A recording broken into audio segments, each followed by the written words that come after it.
We are going to discuss today analytic function. Starting with the definition of analytic function fz, which is expressed in form fz equal to uxy plus I times vxy. We shall first define the analytic function, and then we shall discuss the necessary sufficient condition for the function fz to be differentiable. A function fz is said to be analytic if it is defined and differentiable at each point of the domain D. We have already discussed the necessary condition. The statement is like a function fz equal to xy plus I times vxy is differentiable at a point z equal to x plus iy if the partial derivatives ux, uy, vx, vy exist and satisfy Riemann equations ux equal to vy and uy equal to minus vx. With this we have already discussed. Now today we are going to discuss the sufficient condition for fz to be analytic. The statement of the theorem is a continuous one-dimensional function fz is analytic in a domain D if the four partial derivatives ux, vx, uy, vy exist and satisfy Riemann equations at each point of D. Now we are coming to the proof. Let u equal to uxy, that will be the function of x and y, and u plus delta u is equal to ux plus delta x, y plus delta y. Then delta u will be equal to u plus delta u minus u. Taking subtraction, this can be expressed in the form ux plus delta x, y plus delta y minus uxy. We subtract and add two terms, that is ux plus delta x, y. First we have subtracted here and then we have added here, and we have enclosed these into two separate middle brackets. Now we are going to apply mean value theorem for two variables. This is mean value theorem for two variables. Fx plus delta x, y plus delta y minus fx, y plus delta y. We have taken y plus delta y as it is in both the brackets. This is equal to delta x, fx plus theta delta x, y plus delta y, and fx plus delta x, y plus delta y minus f x plus delta x, y. Here x plus delta x is as it is, there is variation in the value of second coordinates. This will be equal to delta y, fy, x plus delta x, y plus theta dash delta y, where both theta and theta dash lie in between 0 and 1. That is 0 is less than theta less than 1, 0 is less than theta dash less than 1. We are going to apply this mean value theorem for these two middle brackets. Now we can write delta u equal to delta y, uy, x plus delta x, y plus theta delta y, plus delta x, ux, x plus theta dash delta x, y. Because here there is variation in x, y plus delta y is as it is. So it will be the partial derivative uy with respect to y, and here there is variation in x. So we have written it delta x, this delta x and delta y is the difference of these two values, x plus delta x minus x, that is delta x. So this is delta x, sorry.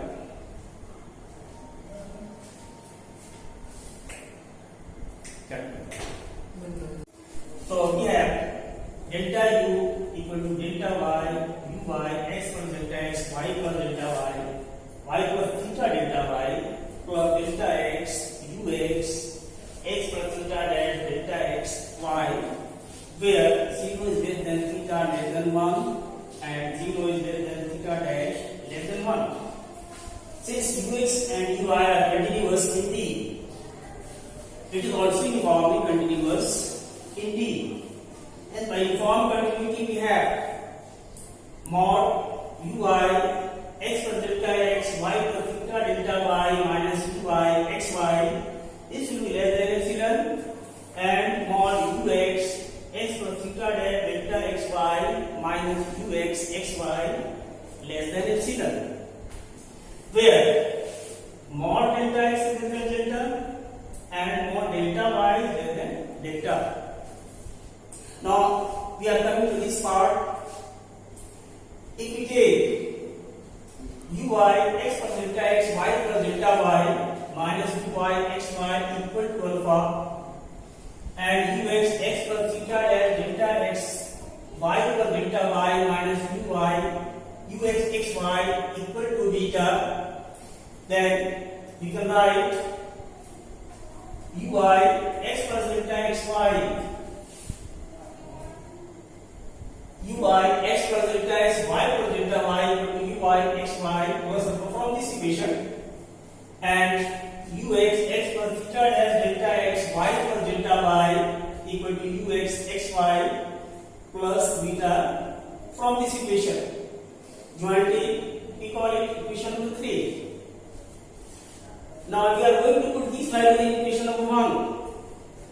From 1, now we get delta u equal to uy xy plus alpha times delta y plus ux xy plus beta delta x by 3, where mod alpha is less than epsilon, mod beta is less than epsilon, because we have taken this value as alpha and this value as beta, and these are less than epsilon.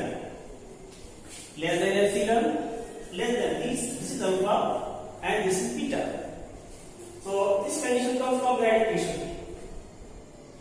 Similarly, as we have written for the variable u, we can write for delta v. Simply we are going to place u by v. Delta v will be equal to vy xy plus alpha dash times delta y plus vx xy plus beta dash delta x, as alpha beta comes in this equation. This is simply replaced by alpha dash and beta dash like this. We are going to find the value of delta w delta z. Delta w can be written as equal to delta u plus I delta v. Similarly, delta z will be delta x plus I delta y. Where w is u plus I v, z is x plus I y. We already found the value of delta u and delta v. We are simply putting these values here. Delta u is uy xy plus alpha delta y plus ux xy plus beta delta x plus I times delta v. This is dy xy plus alpha dash delta y plus vx xy plus beta dash delta x. This divided by delta x plus I times delta y. Now we have done simple computations. We have written uy equal to minus vx. From these two equations, we are taking help of Cauchy-Riemann equation. These are the Cauchy-Riemann equations. Ux is equal to vy and uy equal to minus vx.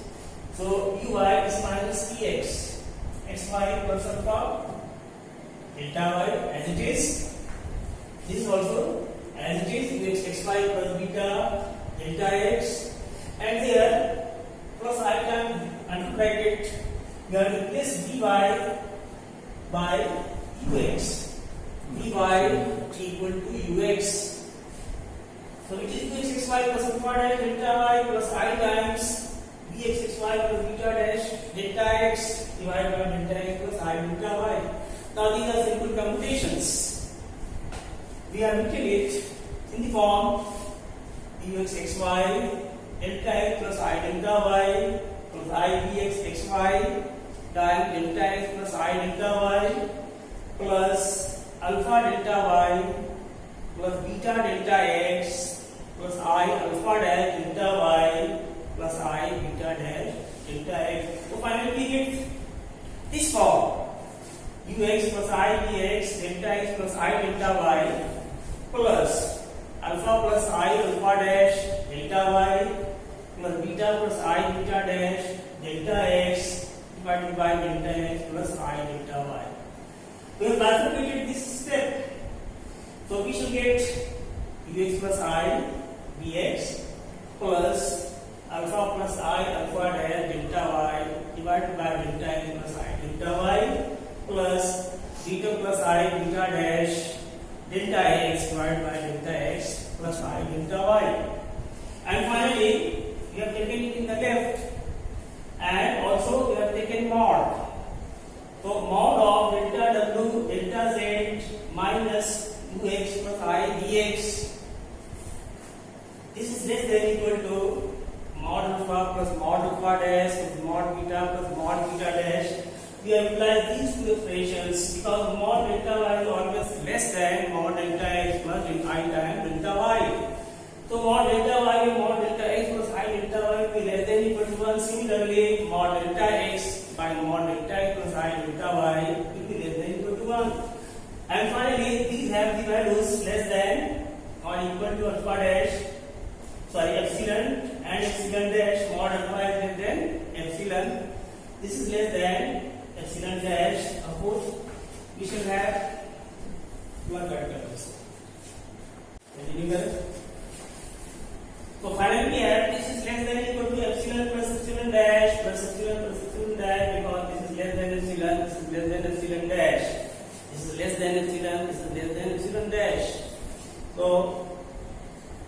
in the form of limit, you can write it limit of this is equal to this.